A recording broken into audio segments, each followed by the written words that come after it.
আজকে আপনাদের সাথে এরকম একটা গ্রামের সাথে পরিচয় করাবো। আমার মনে হয় এর আগে কখনো আপনারা এরকম গ্রাম দেখেন নাই। অনেক অনেক জায়গারই নাম শুনছেন। এখন আমরা যে জায়গাটা দাঁড়াইছি এই গ্রামটা, পুরা গ্রামটা এইখান থেকে শুরু করে দিকে দিক পর্যন্ত আরও আমরা বাইক নিয়ে যাওয়ার সময় দেখাবো।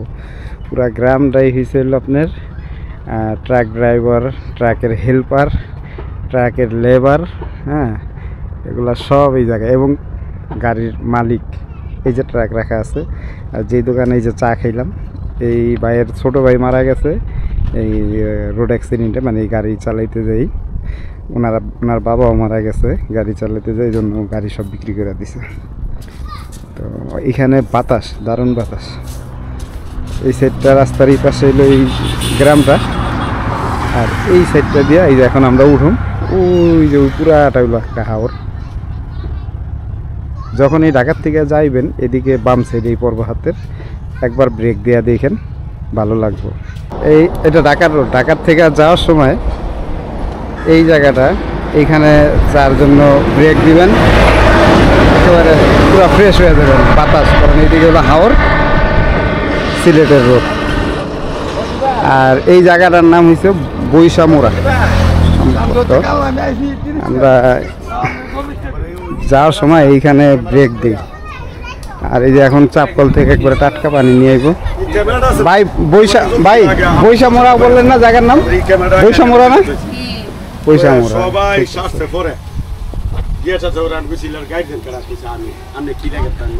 পানি আনছে? দেন একটু পানি। যে মানে আমারই দুর্ঘটনা হইলে একটা জিনিস আমার সম্ভব। বিসমিল্লাহির রহমান।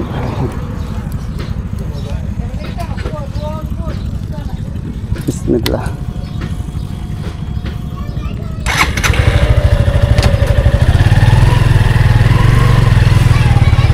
বড় ভাই গেলাম। আপনার নামটা? ফিরোজ ভাই। ফিরোজ ভাইয়ের দোকান থেকে চা খেয়ে গেলাম। আল্লাহ হাফেজ।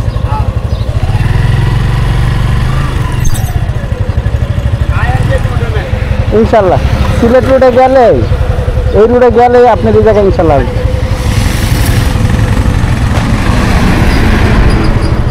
তো আমরা এই জায়গার থেকে 4 ব্রেক দিলাম। দেখেন এই ভিউটা দেখেন, পুরো হাওর। আর এই হাওরের বাতাসটা ওই জায়গায় যখন বসবেন তখন কিন্তু শান্তি। যেমন এই জায়গায় আমরা যে ব্রেকটা দিলাম না, পুরো শরীরে এনার্জি হবে। এই গ্রামটা এখান থেকে শুরু, প্রায় 1 থেকে 1.5 কিলোমিটার পর্যন্ত। হাতের ডান পাশে যে এই গ্রামটা দেখতেছেন, পুরা গ্রামে থাকে আপনার ট্রাকের ড্রাইভার, ট্রাকের লেবার, ট্রাকের হেল্পার। আর কুমিল্লা আরও বিভিন্ন জায়গার থেকে লোক আইসা এখান থেকে লেবার এগুলা নেওয়া যায়। এর আগে আমি কখনো এরকম গ্রামের ব্যাপারে শুনি নাই। তো ওই দোকানদার যে ভাই আছে ওনার কাছ থেকে শুনলাম, পুরা গ্রামে যতগুলা বাড়ি দেখতেছেন সব বাড়িতেই কেউ আছে লেবার, কেউ আছে ট্রাক ড্রাইভার, কেউ আছে ট্রাকের হেল্পার, কেউ আবার ট্রাকের নিজেই মালিক। তো পুরা গ্রামটাই এই ধরনের মানুষ। ওনার কথাগুলো শুই না আমার কাছে মনে হইলো যে ভিডিওটা আমি করি, আপনাদের সাথে শেয়ার করি। আর যদি আপনারা কেউ শুই না থাকেন এর আগে, তাহলে অবশ্যই কমেন্টে বলবেন। আমি প্রথম শুনলাম।